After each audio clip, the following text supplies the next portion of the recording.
Somos la Diócesis de Sonsón Río Negro, una iglesia que se renueva con el Evangelio. Fuerza de Dios. 2022, año de la confirmación.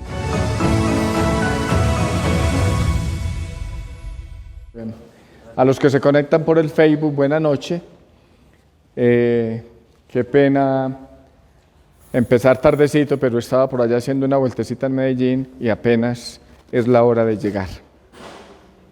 Vamos entonces a iniciar con un texto bíblico que nos ayuda a entender un poquito el tema de la tentación, que hace 8 días algunos preguntaban con respecto precisamente al texto del primer domingo de Cuaresma, que es el de las tentaciones.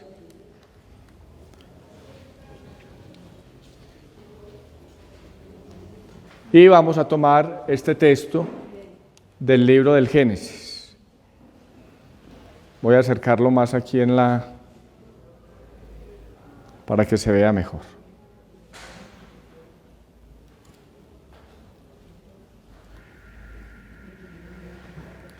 Muy bien. Entonces, el texto dice: y como viese la mujer que el árbol era bueno para comer, apetecible a la vista y excelente para lograr sabiduría, tomó de su fruto y comió, y dio también a su marido, que igualmente comió. Este texto pertenece al capítulo 3 del libro del Génesis, donde se nos narra el origen del mal en el hombre. El origen del mal en el hombre. A este origen lo hemos llamado normalmente pecado original. ¿Por qué se llama pecado original? Porque nacemos con él, como lo sabemos por la doctrina de la Iglesia Católica. Ahora bien, no es lo mismo el pecado original a cualquier otro pecado, al venial o al mortal. Porque para que haya pecado mortal, la Iglesia nos enseña que se necesita plena advertencia, pleno consentimiento y materia grave. Plena advertencia, pleno consentimiento y materia grave. Plena advertencia, ¿qué significa? Que yo sepa que eso es pecado. Por tanto, en el pecado original esa condición no aplica, porque yo ni siquiera soy consciente de ese pecado. Pleno consentimiento, que yo quiera hacer eso que sé que es plenamente malo, que es malo, tampoco aplica, porque ni yo sé, porque no tengo plena advertencia, ni quiero hacer lo que no sé que es malo. Entonces, cuando se habla de pecado original en la Iglesia, se habla de pecado original porque heredamos ese pecado y se le llama pecado por analogía. Por analogía. ¿Qué significa por analogía? Como un modo de llamarlo, ya que al mal en general se le llama pecado. ¿Cuándo surge ese pecado en el ser humano? Cuando experimentamos la inclinación al mal, que normalmente la llamamos tentación, y fundamentalmente cuando sucumbimos a ella. En el bautismo nosotros somos limpiados del pecado original, se nos borra la mancha del pecado original, pero quedan consecuencias de esa mancha. Esas consecuencias son las que experimentamos precisamente cuando hacemos el mal. En otras palabras, para comprender mejor el pecado original, no deberíamos explicarlo como si fuera un pecado de los niños, sino que lo entendemos mejor cuando estamos adultos. Pablo lo expresa muy bien en la carta a los Romanos, en el capítulo 7, cuando dice: sabemos en efecto que la ley es espiritual, mas yo soy de carne, vendido al poder del pecado. Estoy en Romanos 7:14. Sabemos en efecto que la ley es espiritual, mas yo soy de carne, vendido al poder del pecado. Luego sigue diciendo, realmente no comprendo mi proceder, pues no hago lo que quiero, sino lo que aborrezco. ¿A ustedes les ha pasado eso? Muchas veces hago el mal que no quiero hacer y dejo de hacer el bien que desearía hacer. ¿Les ha pasado? Eso se llama secuelas del pecado original en mí. Por eso el pecado original se comprende más de adulto que de niños. Realmente no comprendo mi proceder, pues no hago lo que quiero, sino lo que aborrezco. Y si hago lo que no quiero, debo reconocer que la ley es buena. Pero en realidad no soy yo quien obra, sino el pecado que habita en mí. Estoy leyendo Romanos 7:14 a 25. Pues bien sé yo que nada bueno hay en mí, es decir, en mi carne. En efecto, querer el bien lo tengo a mi alcance, mas no el realizarlo. Puesto que no hago el bien que quiero, sino que obro el mal que no quiero. Y si hago lo que no quiero, no soy yo quien actúa, sino el pecado que habita en mí. Descubro pues esta ley, que aunque quiera hacer el bien, es el mal el que me sale al encuentro. Por una parte me complazco en la ley de Dios, como es propio del hombre interior, pero a la vez advierto otra ley en mi cuerpo que lucha contra la ley de mi razón y me esclaviza a la ley del pecado que está en mi cuerpo. Y concluye Pablo diciendo, pobre de mí, ¿quién me librará de este cuerpo que me lleva a la muerte? Pobre de mí. O sea, experimentando esa realidad que sentimos, muchas veces hago el mal que no quiero hacer y dejo de hacer el bien que desearía hacer. Pobre de mí. La mamá que dice que no le vuelve a gritar a sus niños y el barrigoncito llega empantanado y la casa recién trapeada y pasa por ahí. ¡Uy, este barrigón! Pero si yo prometí que no iba a volver a gritarle a mi niño. ¿Ve? La ira, la pereza. Yo me esfuerzo y voy a seguir madrugando bien juicioso y las cobijas a veces me pueden. Muchas veces hago el mal. ¿Cómo? Choque de cobijas, eso. Pobre de mí. Muchas veces hago el mal que no quiero y dejo de hacer el bien que desearía hacer. ¿Y cómo concluye en el versículo 15? En el versículo 25, perdón. Pobre de mí, ¿quién me librará de este cuerpo que me lleva a la muerte? Y entonces dice, gracias sean dadas a Dios por Jesucristo nuestro Señor.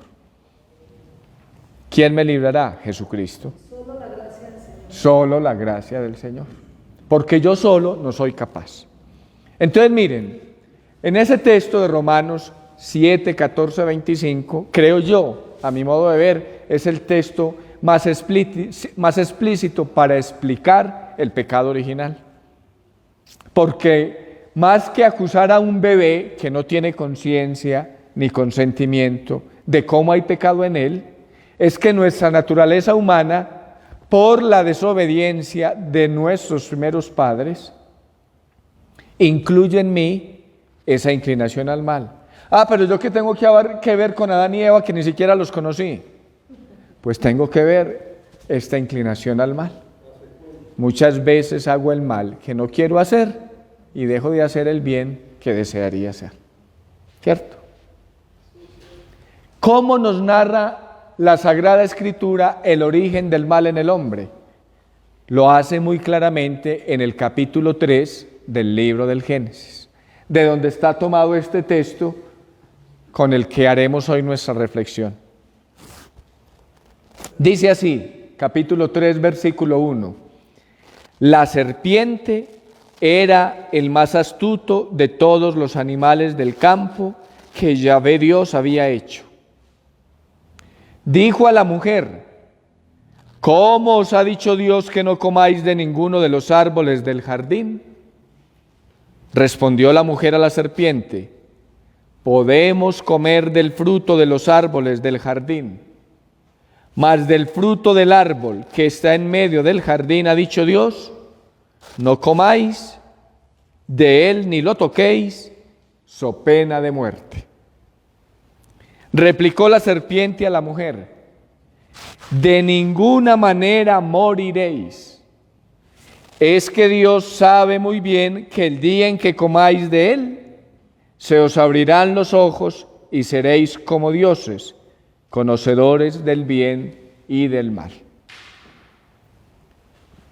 Y como viese la mujer que el árbol era bueno para comer, apetecible a la vista y excelente para lograr sabiduría, tomó de su fruto y comió, y dio también a su marido, que igualmente comió. Entonces se les abrieron a ambos los ojos y se dieron cuenta de que estaban desnudos, y cosiendo hojas de higuera se hicieron unos ceñidores. Palabra de Dios. Pues muy bien, queridos hermanos de la escuela bíblica, los que están aquí presentes y los que están conectados, en ese texto vemos claramente el origen del mal en nosotros. ¿Ya están haciendo preguntas o no? Hay 32 conectados. Y el pecado es entonces inclinaciones desordenadas, dice por aquí Wilson Mejía, sí. Entonces miren, vamos a poner mucha atención a esto. No sé si apagamos la luz aquí primera para que se vea esto más, y sobre todo los que están conectados por el Facebook puedan ver más claramente. La de aquí, eso. Ahí se puede ver mejor. Muy bien. Entonces miren, este texto ustedes lo han escuchado muchas veces, a lo mejor desde niños. ¿Qué les parece raro en ese texto? ¿O muy común todo, muy normal? El texto que leímos, de Génesis 3, 1 a 7. El engaño de la serpiente hacia la mujer, ¿no? ¿Le parece raro el engaño de la serpiente hacia la mujer? No, porque ella era la más astuta del jardín. Así empieza el texto. La serpiente era el animal más astuto de todos los árboles que Dios había formado. Eso, muy bien, eso era lo que yo quería llegar. ¿Qué les parece raro? Que una serpiente hable. ¿Quién ha visto una serpiente hablando? A ver, levante la mano. ¿Ah? Como era el paraíso. Algunos dicen que una serpiente que habla es la mujer, la esposa que yo tengo. Yo no tengo esposa pues, pero... Padre, pero es que la serpiente ahí es el mal, o sea, es el enemigo. Exactamente. Es un modo de hablar que utiliza el autor sagrado para referirse al espíritu del mal. ¿Por qué? Mire, la serpiente tiene muchos significados desde la antigüedad. Un significado es que para muchos la serpiente es inmortal, cosa que no es cierta porque las serpientes también se mueren, ¿cierto? Pero las llaman inmortal porque como mudan de piel con mucha frecuencia, ¿cierto? Entonces como que se renuevan o se recrean o nacen de nuevo. Pero algún día dejan de mudar de piel y se mueren también. Segundo, tienen una mirada muy aguda, no tienen párpados. Entonces la serpiente donde pone el ojo, pone el colmillo. Tercero, el movimiento que tienen, que es muy ágil, muy sagaz. Por eso dice el texto sagrado: la serpiente era el más astuto de todos los animales que Dios había creado. Astuto. El Nuevo Testamento dice, como león rugiente buscando a quien devorar. Habla del diablo, ¿cierto? Es decir, es astuto. No dice que la serpiente, pero la serpiente se relaciona con el diablo. El Papa Francisco utiliza mucho este término: con el diablo no se dialoga, porque él es más astuto que nosotros y siempre nos va a ganar. No se dialoga, se rechaza. Cuarto, y muy importante esto, también la consideran inmortal por su relación con la tierra. Esa es otra cosa rara, que las serpientes nunca han caminado paradas, siempre se han arrastrado sobre la tierra. Pero esa conexión que tienen con la tierra, que siempre están unidos a la tierra, muchos la veían como una divinidad, porque a la tierra muchos la adoran como una divinidad, no como una criatura, porque la tierra es la que da los frutos y la vida, ¿cierto? Y especialmente en los pueblos vecinos a Israel, había una diosa que la llamaban la diosa de la fecundidad, la Astarte, que la adoraban en un estandarte, y la serpiente ahí enroscada en el estandarte, en un palo, ¿cierto? Y el movimiento de la serpiente en ese estandarte, este movimiento, se parece al miembro viril masculino en erección. Y el miembro viril masculino en erección, ¿qué produce? Esperma. ¿Y la esperma qué produce? Vida. Por eso la llamaban la diosa de la fecundidad, a la serpiente. Y en ese tiempo, los cultos sexuales, la sexualidad desordenada, atraía a muchos pueblos. Menos mal que eso era en ese tiempo, ya en estos tiempos no. ¿Cierto? O sea, la diosa de la fecundidad, expresada en el culto a la sexualidad desordenada, es una constante atracción del ser humano. Cuando el pueblo llegó a Canaán y veía este culto que le rendían al Astarte, a la serpiente, a la diosa de la fecundidad, se dejó atraer mucho por ese culto a la sexualidad desordenada, como muchos hombres y mujeres hoy. Por eso más adelante, cuando el texto bíblico dice, te arrastrarás sobre la tierra, no es que las serpientes caminaran paradas, sino que se está tumbando esos estandartes, esos dioses fabricados por los hombres, los están tumbando. El autor sagrado está tumbando y arrastrándolos, porque solo al Señor adorarás. ¿Se entiende? Entonces es muy importante esto.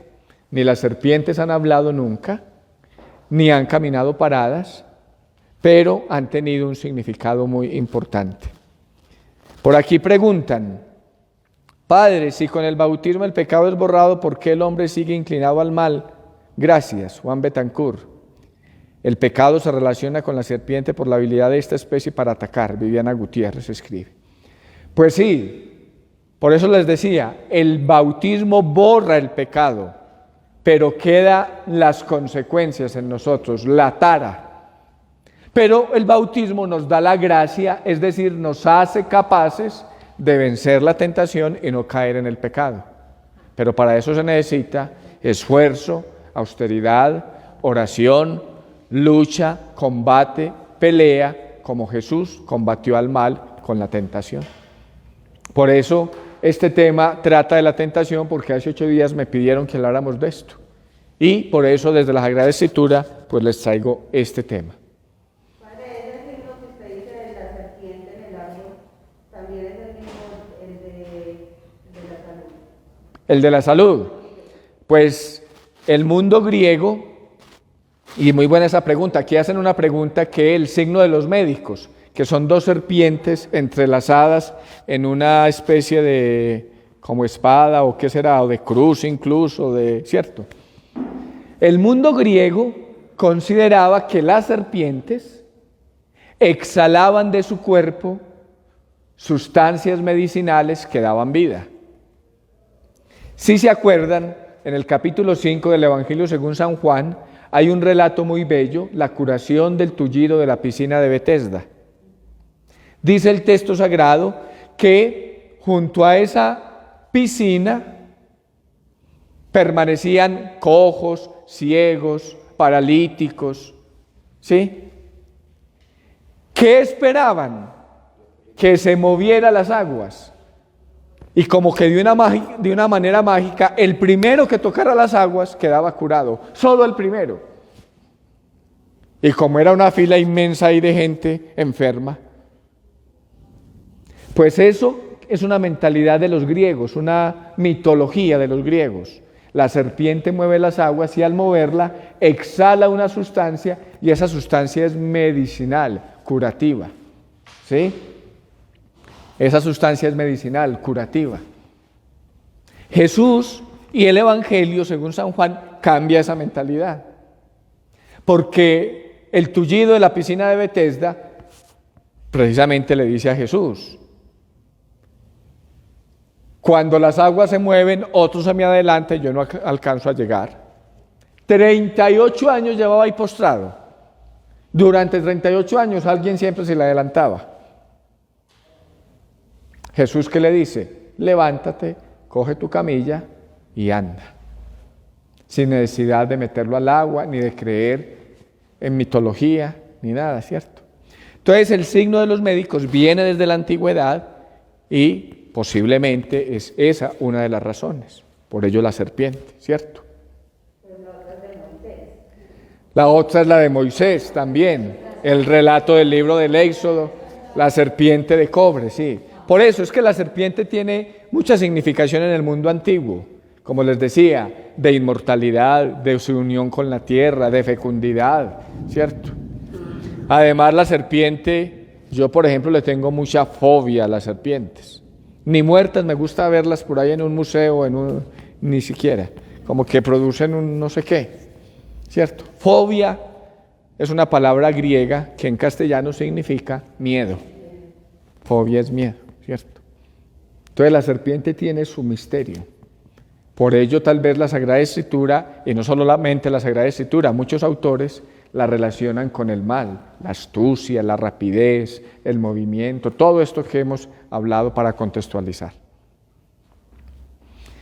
¿Cuál fue la astucia de la serpiente? Lo acabamos de leer.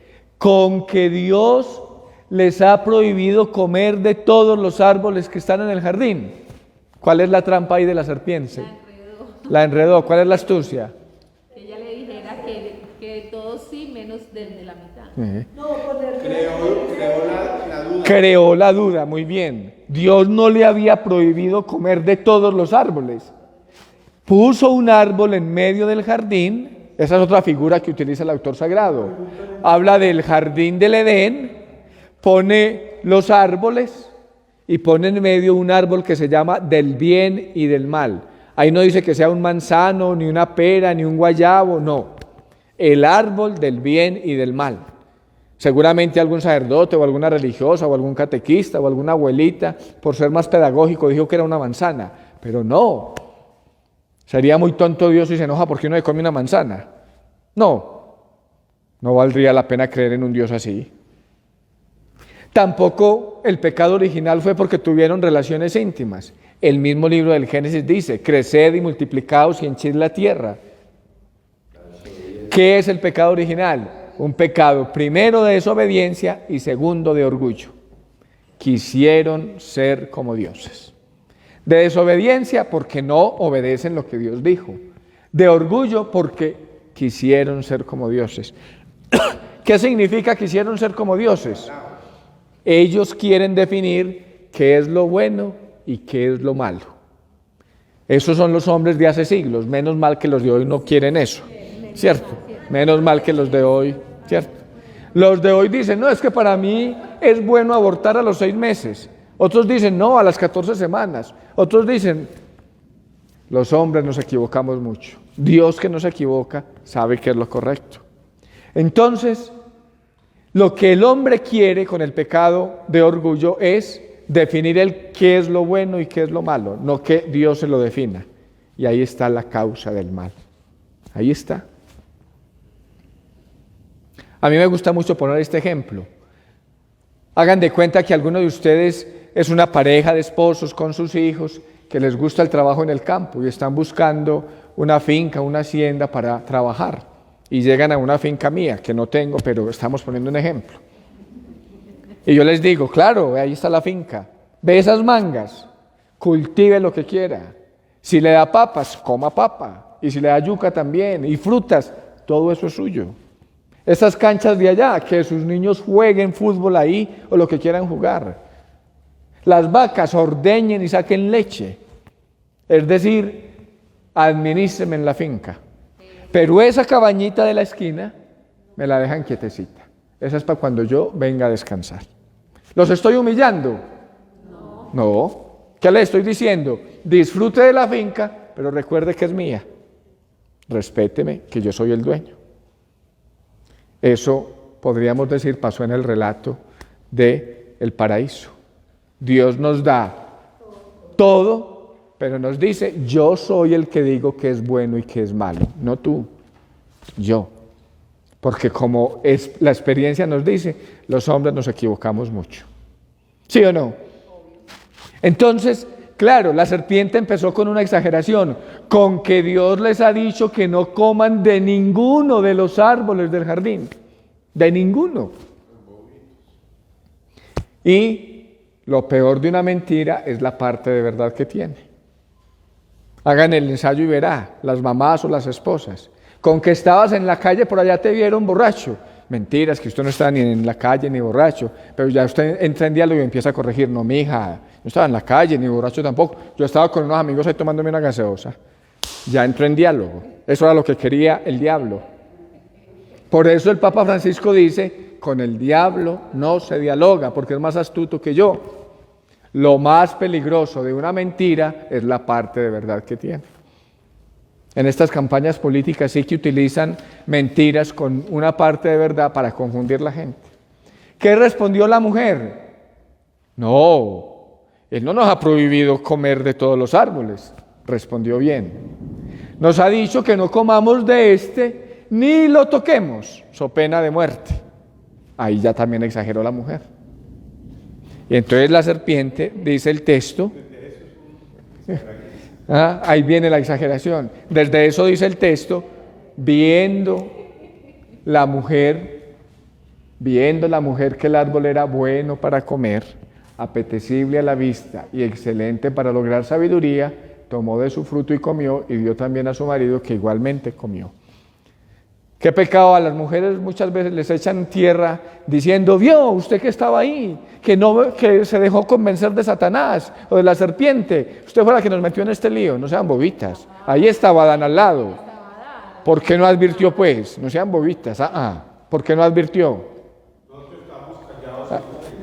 Estaban callados, ¿cierto? Entonces, ¿cuál fue la duda que creó la serpiente? ¿Cómo? No se podía. Sí, lleva el bulto. Aquí dicen que si se mete Adán, lleva el bulto. Pues los psicólogos dicen que el texto sagrado, miren que es un texto que está escrito hace más de 2500 años, que el texto sagrado tiene una psicología muy clara. Las mujeres, digámoslo así, se dejan llevar más por lo exterior, cierto. Una mujer se le regala un peluche, una rosa y ¡ay! Muchas, pues la mayoría yo diría que son muy sensibles a eso, ¿cierto? A un hombre pues si le regalan un peluche, no creo pues que como que se emocione mucho, no. Entonces la mujer es más frágil ante todo eso externo, pero el hombre es más frágil ante la mujer. Una mujer pone a bailar a un hombre en el dedito, si quiere, en la palma de la mano, normalmente. Por eso, que las mujeres son muy bellas, se dice que una mujer mala es más peligrosa que 100 hombres malos, porque la bondad natural de la mujer es muy bella. Pero si se deja pervertir, o si nos dejamos pervertir, hay preguntas por ahí, vea, dicen. San Juan le llama al mal padre de la mentira, por tal razón el mal con su astucia crea intriga y genera duda. Claro, padre de la mentira. Sí, padre, las serpientes en ese tiempo hablaban o eran todos los animales. Ninguno hablaba, ya contestamos que los animales nunca han hablado. La serpiente sí, es representada como padre de la mentira en el Evangelio según San Juan, como león rugiente que busca a quien devorar en el texto de San Pedro, como mentiroso, como fraudulento, como astuto, ¿sí? Bueno, hemos hecho una introducción muy larga, pero ¿qué le hace? Ahí vamos entendiendo un poquito. Vamos al texto, miren. Yo a los que están aquí presencialmente les he entregado una hojita, pero los que están virtual pueden hacerlo también. Vamos a fijarnos en el texto. ¿Qué vio la mujer? Primero, que el árbol era bueno para comer, apetecible a la vista y excelente para lograr sabiduría. A ver, lo que es apetecible a la vista, ¿qué produce? No solo en Eva y en Adán, sino en nosotros, lo que es apetecible a la vista. ¿Ganas de qué? De comer, no, porque si un reloj es apetecible a la vista, de tener. Entonces, debajo de ese cuadrito que dice apetecible a la vista, pongan la palabra tener. Muy bien, ustedes lo han dicho. Lo que es apetecible a la vista, le provoca a uno tenerlo. ¿Ve estos zapatos tan bonitos? Qué rico tenerlos. ¿Ve este automóvil nuevo que salió? Qué bueno tenerlo. ¿Ve este celular último modelo? Qué bueno tenerlo. ¡Ay, estos apartamentos que hicieron allí! Qué bueno tenerlos. Lo que es apetecible a la vista, nos gusta tenerlo. ¿Y eso es malo? Para nada, eso no es malo. Eso es bueno. Pero a veces uno deja pervertir en el corazón ese deseo de tener. Sí. Pienso yo que no es malo, pero depende los medios que haya, la tentación que uno tenga, y si coge los medios equivocados. Para allá vamos, eso es lo que vamos a explicar. Segunda expresión, excelente para lograr sabiduría, está aquí en Génesis 3:6, excelente para lograr sabiduría. Lo que es el que tiene sabiduría, ¿qué tiene? Poder. Ahí debajo de ese cuadrito de excelente para lograr sabiduría va la palabra poder. ¿Por qué? Miren, uno va donde un médico porque tiene alguna dolencia y el médico le cobra a uno por su consulta 70, 80, 90, 150, 300 si es un internista. Le manda normalmente, escribe ahí en una fórmula una letra que uno casi nunca entiende, yo a los médicos casi no la entiendo. Y uno le cree por su sabiduría a lo que ahí escribió y va a la farmacia y paga por eso y se lo toma así sea maluco, las pastillas, el jarabe, la inyección. Es decir, el médico ejerce poder sobre mí porque tiene sabiduría. El ingeniero y el arquitecto para construir mi casa ejercen poder sobre mí y yo les pago por eso. El abogado para que me defiendan los litigios, su sabiduría sirve para eso. Tiene poder. Excelente para lograr sabiduría. El que tiene sabiduría tiene poder. Una inclinación buena, el poder. El texto también dice que era bueno para comer. Ahora sí vamos con la comida. Lo que es bueno para comer, ¿qué nos produce a nosotros? Placer, satisfacción. Ahí en ese cuadrito va placer. Un chicharrón de 100 patas a los que nos gusta, eso es una cosa muy rica. Un sancocho bien carnudito el chicharrón, o un sancocho que uno se saborea, delicioso. Placer. Entonces, hay que correr allá la filmina. Hemos deducido del texto de Génesis 3:6 que hay tres inclinaciones muy concretas en nosotros: el tener, el poder y el placer. Tener, poder y placer. ¿Ustedes han sentido esas inclinaciones? Es decir, ¿han visto algo apetecible a la vista y les ha gustado tenerlo? Claro. Poder, tener dominio sobre otros. Un papá y una mamá lo tienen sobre sus hijos. Claro. Un vigilante en un edificio parece un cargo, tiene poder, porque si yo voy y le digo, ¿está doña Marcela? No está, ya ejerce su poder y no me deja pasar, ¿cierto? Y placer, ¿cierto? Estas tres inclinaciones, ahí se lo puse en la hojita y lo dice en la filmina, estas tres inclinaciones son comunes a todos los hombres. Son realidades humanas buenas en sí mismas. ¿Cómo no va a ser bueno tener? ¿Cómo no va a ser bueno poder? ¿Cómo no va a ser bueno el placer? Pero atención, son buenas en sí mismas desde que sean tomadas como medios y no como fines. Ahí se los puse en mayúscula. Como medios y no como fines para el desarrollo de mi ser de persona. Vamos a explicar. ¿Cómo así que como medios y no como fines? Ya dijimos que tener cosas es muy bueno. Y si yo puedo tenerlas, maravilloso. ¿Por dónde las tengo? ¿Por dónde las adquiero? ¿Por dónde las tengo? ¿Por dónde las adquiero? Las adquiero, no mi niña, no, yo de aquí manejo el coso, lo que te está... Sí. ¿Por dónde las tengo? ¿Por dónde las adquiero? Si yo quiero, si vi en el centro comercial San Nicolás unos zapatos nuevos, y a mí me gustan mucho los zapatos, ¿qué hago para tenerlos, ya que me gustó? Comprarlos. Y si no tengo que comprarlos, trabajar. Si es honesto, trabajar para comprarlos, pero si no, robarlos. Entonces ahí está la diferencia entre el medio y el fin. El fin es bueno tenerlo, el medio, ¿cómo lo adquiero? Trabajando o robando. ¿Ve? El poder, pongamos el ejemplo otra vez del médico. Si el médico sabe lo que tengo, pero no me manda la medicina que yo necesito.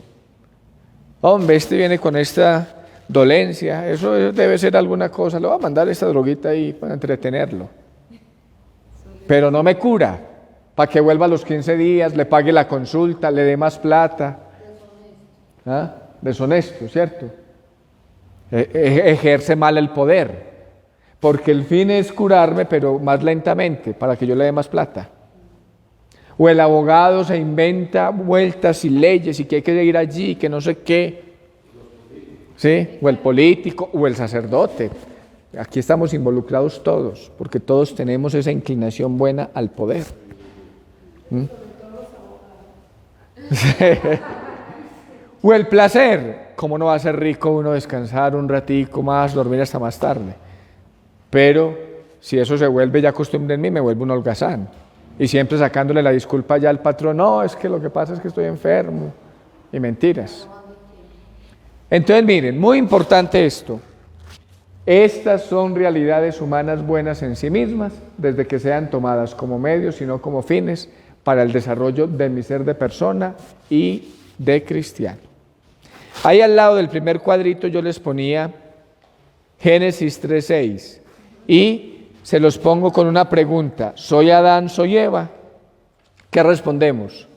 Sí, yo soy Adán, soy Eva, porque tengo las inclinaciones del tener el poder y el placer.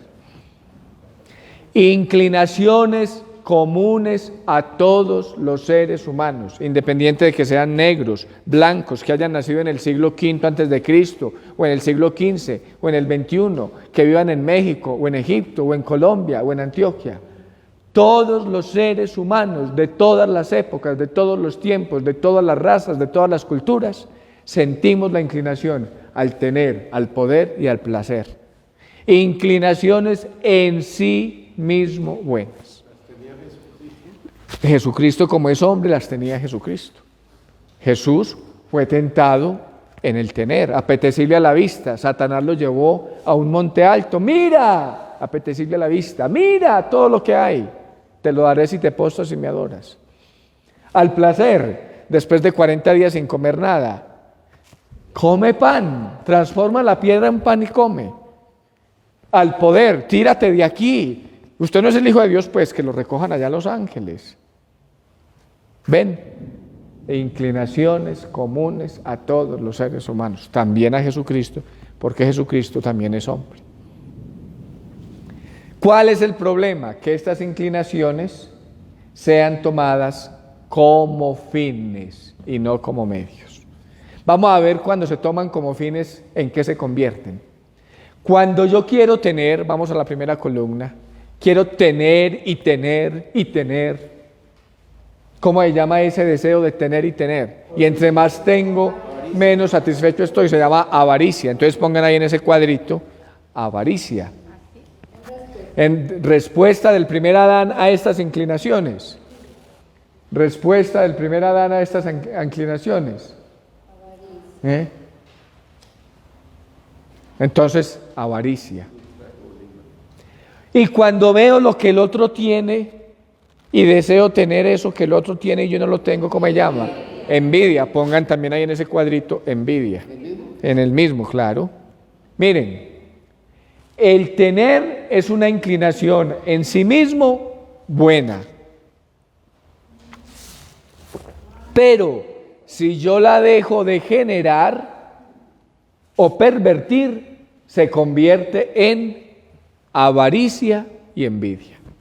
¿Qué es la avaricia? El deseo de tener y tener y tener, y entre más cosas tengo, menos satisfecho estoy. De generar o pervertir. Padre, que una persona tiene un caso y dice, yo voy a cambiar. Ese sí.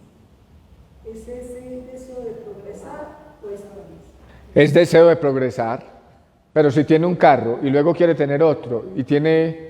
Esta semana presentaban las mansiones que tiene Putin, el presidente ruso, sanitarios de oro, un montón de mansiones, uno con una vive en una mansión. Sí. Pero bueno, no nos vamos por allá. A veces uno tiene en el closet 30 pares de zapatos, se pone 5, los otros 25, ¿qué están haciendo ahí? Si otros los necesitan. No, eso se llama avaricia. Porque o vamos con la comida, porque a veces en la despensa se nos envejece comida y se pudre, porque no somos solidarios. ¿Ve? O la envidia, que es el deseo de tener lo que el otro tiene. Vamos con el poder, que es el de la segunda columna. ¿Cómo ejerce uno el poder? El médico, honesto, mandando la fórmula que es, para que llegue la cura rápido. El ingeniero honesto y el arquitecto poniendo los cálculos estructurales bien, los materiales que se necesitan, con la calidad que se necesitan.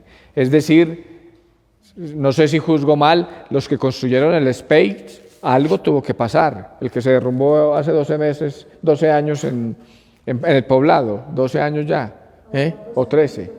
O no estaba la arena bien, o las varillas no eran del grosor que se necesitaban para el peso. Alguna corrupción tuvo que haber ahí.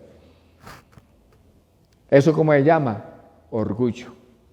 Cuando uno ejerce el poder, es decir, cuando uno ejerce su sabiduría y no la comparte. No nos vamos a esos grandes, cuando un niño en la escuela sabe cómo se resuelve el problema de matemáticas y no le ayuda al compañerito. O cuando yo sé por qué camino llego más rápido allí y yo no le ayudo al otro. ¿Cómo se llama eso? Orgullo. No comparto mi conocimiento, no comparto mi sabiduría. O hay otra forma de ejercer el poder pervertidamente y es la violencia, la ira.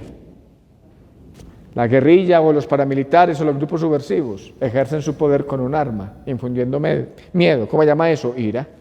No nos vamos a grupos subversivos porque me imagino que ninguno de los que estamos aquí es subversivo. Cuando tenemos una discusión, ¿por qué gritamos? Eso se llama ira. Porque creemos que el que grita más fuerte es el que tiene la razón, o el que utiliza palabras más groseras y soeces. Padre, ahí estamos analizando los pecados capitales. ¿Cómo te parece? Entonces, excelente pregunta. Entonces, para una confesión bien hecha, que es lo que debemos de hacer ahorita, prepararnos para hacer una buena confesión. No tienes que decirle al sacerdote, es que yo tengo ira porque le cuentan toda la historia con mi marido, toda la historia con mi familia. Entonces, solamente mencionar ese pecado capital de ira. Eso. Aquí preguntan que si uno en una confesión tiene que mencionar todos los detalles, no, mencionar los pecados. Entonces, el poder es una inclinación en sí mismo buena, pero si yo la dejo pervertir o degenerar, se convierte en ira y orgullo. En ese cuadrito va ira y orgullo. Y tú ya empezaste a ver que esos son pecados capitales. Ahí hemos mencionado 4: avaricia y envidia, poder e ira, soberbia o orgullo es lo mismo, ¿cierto? Soberbia o orgullo es lo mismo. Vamos a la columna del placer. Placer en sí mismo bueno. ¿Cómo no va a ser rico uno comer si puede comer?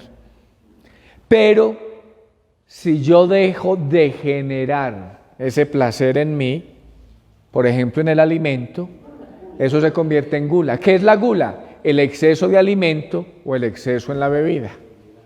Los seres humanos somos muy tontos. Fíjense que especialmente con el alcohol la gente dice, un aguardientico, un whiskycito, venga, tómese un roncito, un traguito, como si fuera pues una cosa diminuta, inofensiva. Una botellita, una garrafita, traigo una garrafita. Como si fuera pues un peluchito para jugar. Pero si yo puedo ir 2 botellas y me tomo 3, ahí ya sería. Si yo puedo con 2 botellas, dicen aquí se toma 3, sería gula. El problema, eso sería una borrachera la macha. Entonces miren, claro, un vino o un trago o 2 o 3 en una reunión familiar, la Sagrada Escritura lo dice, el vino alegra el corazón del hombre. La cena pascual se excedía incluso un poquito en el vino, pero que no me controle a mí los tragos, que yo los controle a ellos. Que la comida a mí no me domine, que yo la domine a ella, porque si no caigo en la gula. Entonces el placer, cuando no lo oriento bien, degenera en gula. Otro placer que es muy bello y que los que tienen el ejercicio de la sexualidad como esposos lo viven muy bien, es el placer sexual genital. Es un placer bello, maravilloso, pues ese es una de las razones por las que una pareja se une, porque se desean carnalmente hablando. Es un placer bello. Pero si yo lo dejo pervertir o degenerar, se convierte en lujuria. Ahí en ese cuadrito también va lujuria. ¿Por qué? Porque Alejandro eligió a Luisa y Luisa eligió a Alejandro para ser esposos. Pero resulta que Alejandro vio otras mujeres por ahí, simpáticas, bonitas, atractivas, pero por respeto a su amor, guarda la mirada y la imaginación y la mente. Como el sacerdote la guarda por amor a su celibato y a su elección. ¿Ven? Pero, La lujuria también se puede tomar como las revistas. claro. Todos los sentidos que tienen que ver con ese tema. Degenera. En eso hay un cuento muy bueno que a mí me gusta mucho. 2 monjecitos iban para el monasterio que vivían en el campo, uno mayor y otro más jovencito, y se encontraron una muchacha que para ir al monasterio había que pasar por una quebradita. Se encontraron una muchacha en una orilla de la quebrada, con miedo de pasar. Entonces el monje viejito se montó la muchacha en el hombro, pasó la quebrada y la bajó al otro lado de la quebrada. Y el monje joven se escandalizó. Oh, ¿cómo se le ocurre? Usted se montó la vagina de una mujer en el cuello. Usted es un monje irreverente que no me da testimonio a mí. Y échele cantaleta al monje viejito. Cuando el monje viejito llegó al monasterio le dijo, vea, yo la muchacha la dejé al otro lado del río.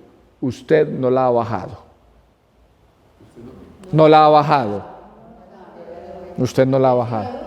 Él siguió con su mente, ¿cierto? Eso se llama lujuria. Que mi hijo, por ejemplo, me pregunta con respecto pues a lo de Adán y Eva, dice si ellos tuvieron 2 hijos, que son Caín y Abel, ¿cómo hicieron para procrear?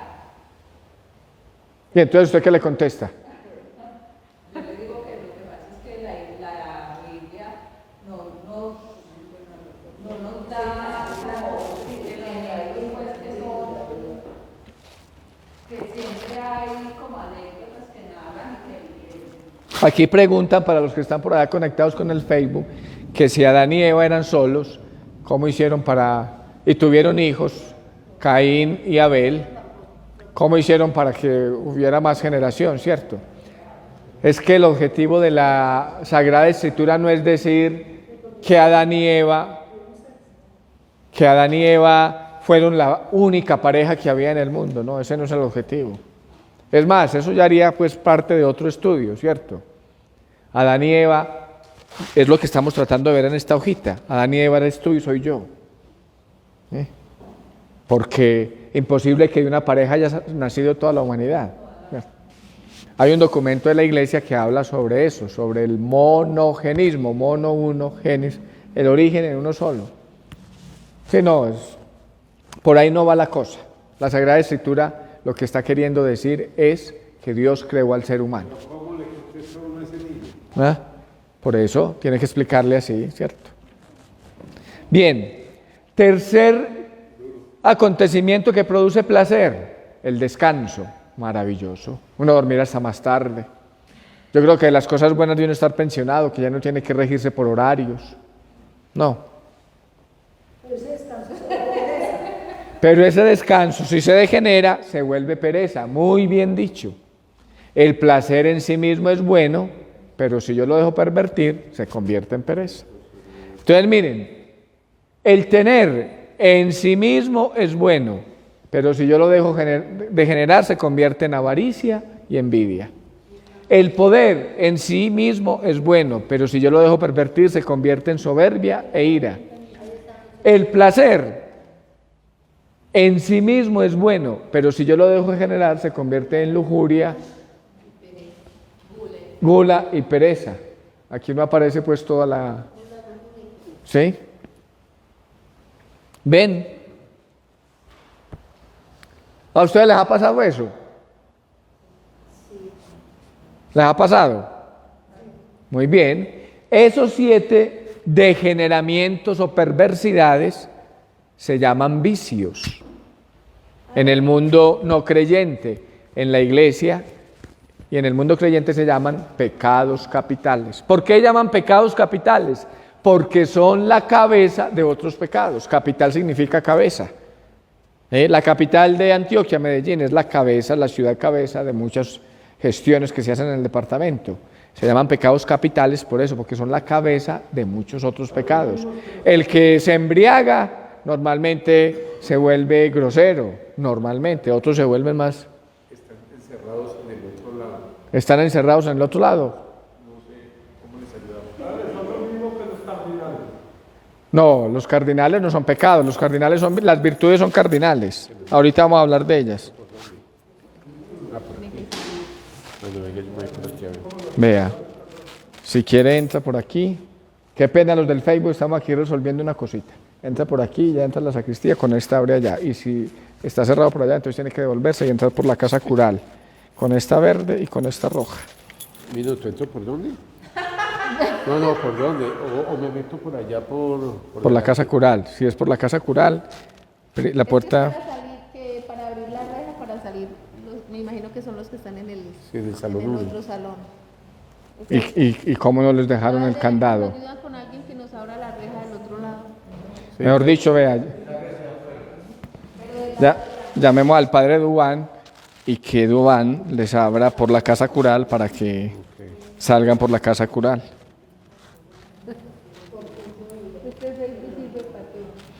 Vea. ¿Ya está marcando? Ahí está marcando, hable usted con el padre Dubán. Bueno, estamos, entonces, las inclinaciones en sí mismo buenas, cuando las dejamos de generar, se convierten en pecados capitales. Sí. Por eso se dice entonces que María es la nueva Eva. María es la nueva Eva y Cristo el nuevo Adán. Vamos a ir ahorita a la respuesta del segundo Adán a estas realidades. O sea, como dijimos, también Jesús, que es hombre verdadero, fue tentado en esos pecados. También. ¿Qué hay? ¿No contestó el padre Dubán? También Jesús fue tentado. ¿Cómo fue tentado Jesús? En el tener. Jesús fue tentado con esta, entra por aquí y ya por ahí sigue. Sí. Jesús fue tentado con el tener.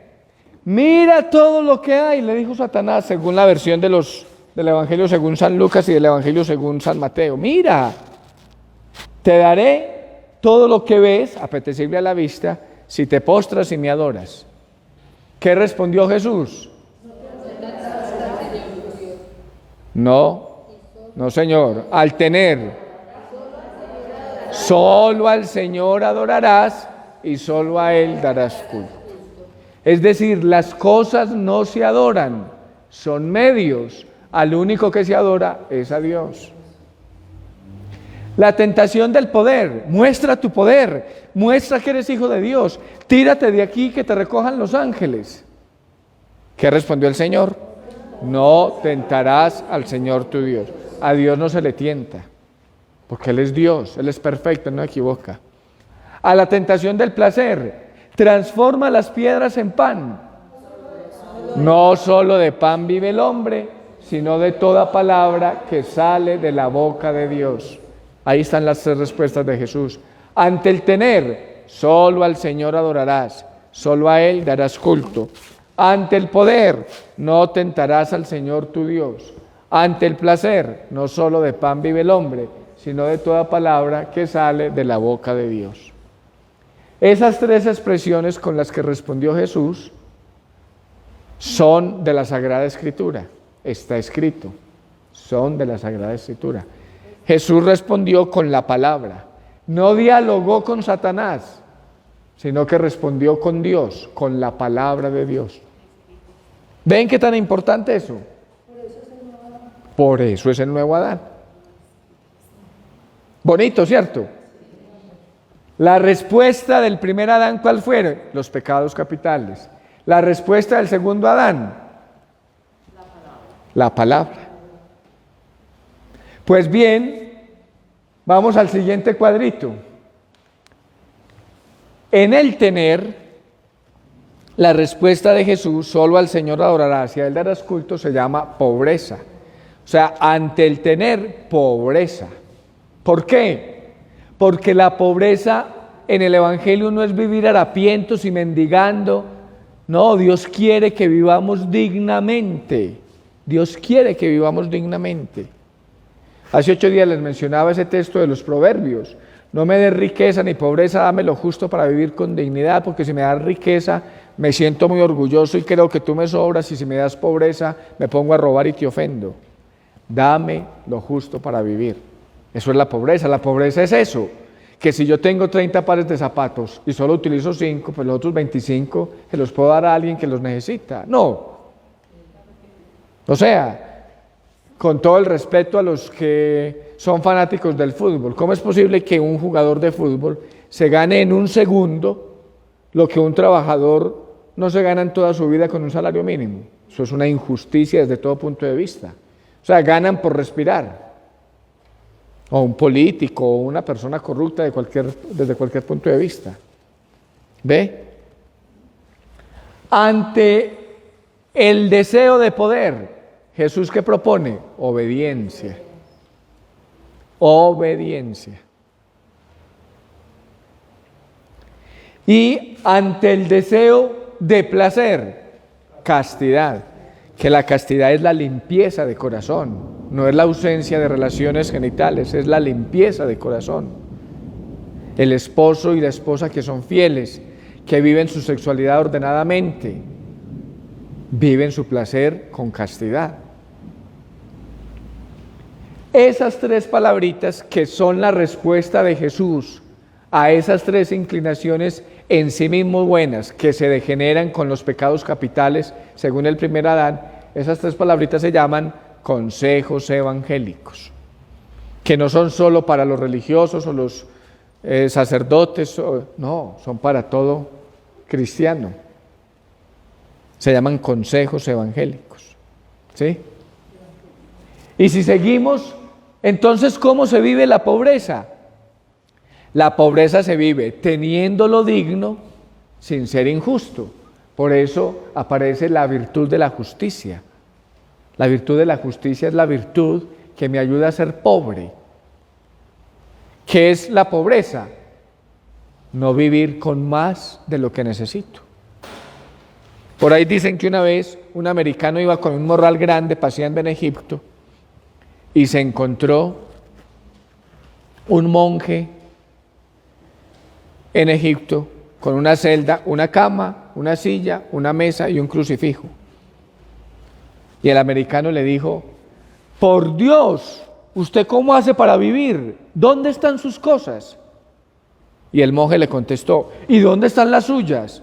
Le dijo: no, es que yo por aquí voy de paso, por eso nada más me trae este morral, porque yo voy de paso.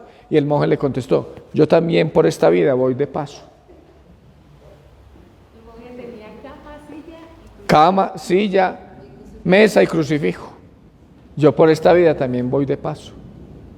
Y eso que ni la cama, ni la silla, ni la mesa casi que se necesita.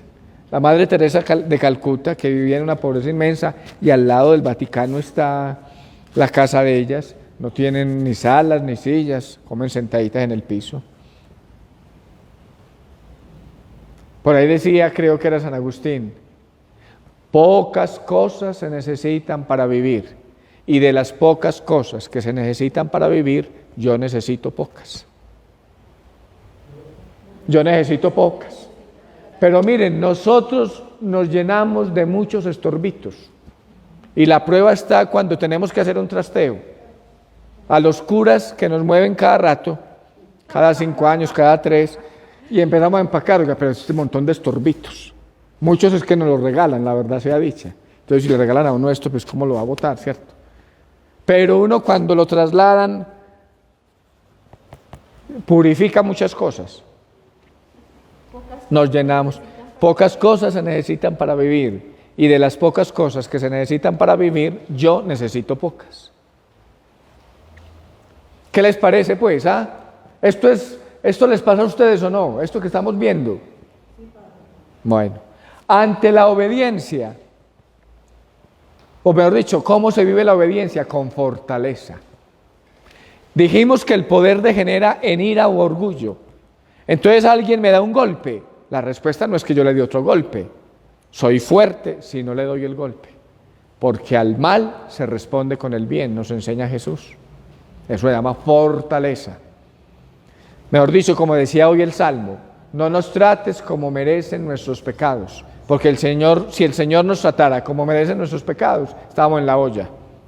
Pero atención, eso nos lo dice para que también nosotros lo practiquemos con el hermano, para que no tratemos al hermano como merecen las ofensas que me ha hecho. Por eso hoy nos decía, no era un consejo, era una orden: no juzguen, no condenen, den, perdonen. ¿Ve? Y ante la tentación del placer, prudencia y templanza. Prudencia y templanza. Déjalo ajustadito eso. Muy bien. Prudencia y templanza. Miren, el placer de comer y beber. ¿Qué es la prudencia? Hombre, si yo sé que después de 3 tragos me hace daño, con 3 tragos está bien. Es que para pasar bueno no tengo que volverme como una mica. ¿Cierto? Prudencia. Hombre, si esta mujer me parece muy atractiva, hombre, yo tengo que cuidar mis sentidos y no ponerme a jugar con candela, porque el que tiene rabo de paja no se arrima a la candela. Hay muchas parejas, y uno como sacerdote lo conoce, que por estos aparatejos se mandan cositas y bobaditas en WhatsApp. ¿Cómo estamos distantes? Miren, muchas infidelidades conyugales han empezado en el WhatsApp, en un mensaje inocente. ¿Qué es la prudencia? Guardar las distancias. ¿Por qué? Porque ella es de carne y yo de carne. Entonces, la prudencia que hace verdaderos sabios. Padre, yo me confieso porque le fui infiel a mi esposa. ¿Cómo así? Porque, es que me encontré con una muchacha tan linda, y usted sabe, padre, ella sola, yo solo. Adelante. Ella sola, yo solo. Ay, padre, pero me confieso que también no fue con esa muchacha, también fue con otra del trabajo. ¿Y cómo así, mi hijo? No, pues ella sola, yo solo. Y padre, pero también en una fiestecita. No, pero es que, o sea, que usted, ya uno hasta se asusta porque ella sola y uno como sacerdote solo, ya uno hasta se asusta. ¿Cierto? Porque si esa es la excusa. ¿Ya vieron las salitas penitenciales? Sobre todo muy para guardar el sacramento en confidencialidad y para... Más estrenado, bueno. Ayer se iba a confesar, yo lo iba a llevar a la salita, pero en fin. Bueno. La continencia, la templanza. La templanza. La templanza es que la verdad es que este cuerpo como que pide, pero hay que templar. O sea, un perro ve una perra en calor y se le tira en voladora. Un hombre no, pues un hombre ve una mujer simpática por ahí y al menos es más discreto y de pronto le manda el mensaje como para estar pues por allá oscuritas o más reservaditos. Una vez unas señoras me dijeron, pues sí, un perro se le tira en voladora, en cambio un hombre le tiras en bola. Pero, miren, entonces estas 4 virtudes, justicia, fortaleza, prudencia y templanza, se llaman cardinales. Ahí sí llegamos a las virtudes cardinales. ¿Por qué se llaman cardinales? Porque en el medioevo, lo que nosotros llamamos bisagras en las puertas, se llaman goznes. Todavía pues en el campo, en esas portadas grandes, se utilizan goznes. Y eso en latín se dice corda, ¿cierto? Y ahí se dice cardo. Y ahí viene cardinal, ¿cierto? Entonces, ¿por qué cardinal? Porque la puerta gira en torno al cardo. Es decir, la vida de un ser humano gira en torno a estas 4 virtudes. Si uno vive estas 4 virtudes, justicia, fortaleza, prudencia y templanza, es un hombre muy ubicado o una mujer muy ubicada. ¿Ven? Y a eso se suman las virtudes teologales. Si yo soy justo, pues practico la caridad, porque volvemos al ejemplo de los 25 pares de zapatos. Como yo no utilizo sino 5, los otros 25 los doy, hago caridad. Si yo soy obediente, tengo fe, pero ni siquiera los uso. Así somos los seres humanos. Si yo ejerzo el poder como Jesús, fe, eso fue lo que hizo Jesús, obedeció al Padre, tuvo fe. Y si vivo el placer con alegría, con castidad, llego a la esperanza. Ahí están las virtudes teologales, las cardinales, las propuestas del Evangelio que llamamos consejos evangélicos. Entonces miren, 3 inclinaciones en sí mismo buenas. La respuesta del primer Adán, la respuesta del segundo Adán. Yo no sé si por ahí escribieron más preguntas. Usted, Claudia, que es la encargada de hacer las preguntas del público que está por fuera. ¿Entendido ese cuadrito? Miren, ese cuadrito es esencial para la vida de un creyente. ¿Quiere preparar una buena confesión? Ahí la tiene, vea. Eso no. Exactamente. Y lo único que escribe Viviana es... Viviana, el demonio seduce por los sentidos, a lo que en varias ocasiones Jesús en los evangelios nos habla de quitar la ceguera, atentos a la escucha, quitar la dureza del corazón, y ni decir cuando nos dice tienen la mente embotada. Lo cierto es que nos aclara de que nuestros sentidos están en sintonía con su palabra. Sí, uno si se descuida, el demonio lo lleva por los cachos, como decimos coloquialmente hablando. Pero tenemos las armas, la palabra de Dios, el ejemplo de Jesús, la gracia del bautismo, la oración, los sacramentos. Por eso Pablo dice, gracias sean dadas a Jesucristo nuestro Señor. ¿Quién me librará de este cuerpo de mortal, de carne? Gracias sean dadas a Jesús por Jesucristo nuestro Señor. ¿No les parece? Bueno. Somos la Diócesis de Sonsón Río Negro, una iglesia que se renueva con el Evangelio. Fuerza de Dios. 2022, año de la confirmación.